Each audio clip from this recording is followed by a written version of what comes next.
તો સનાતન ધર્મ સાથેના વિવિધ મુદ્દાઓને લઈ સનાતન સંત સમિતિએ નિર્ણય કર્યો છે। સંત સમિતિ સ્વામિનારાયણના 14 સંપ્રદાયને કારણ દર્શક નોટિસ આપશે। સનાતન ધર્મના અપમાનનો સંત સમિતિએ આરોપ લગાવ્યો છે અને 7 દિવસમાં ખુલાસો કરવા માટે નોટિસમાં નિર્દેશ આપવામાં આવ્યો છે। ખુલાસો નહીં કરવામાં આવે તો કાયદેસરની કાર્યવાહીની પણ ચીમકી આપવામાં આવી।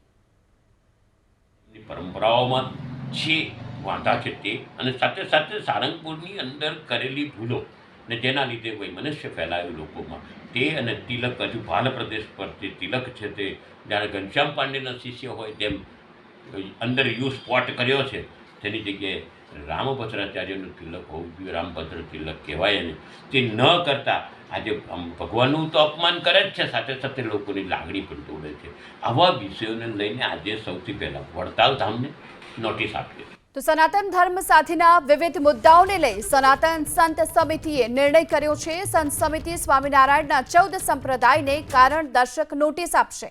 સનાતન ધર્મના અપમાનનો સંત સમિતિએ આરોપ લગાવ્યો છે અને 7 દિવસમાં ખુલાસો કરવા માટે નોટિસમાં નિર્દેશ આપવામાં આવ્યો છે। ખુલાસો નહીં કરવામાં આવે તો કાયદેસરની કાર્યવાહીની પણ ચીમકી આપવામાં આવી।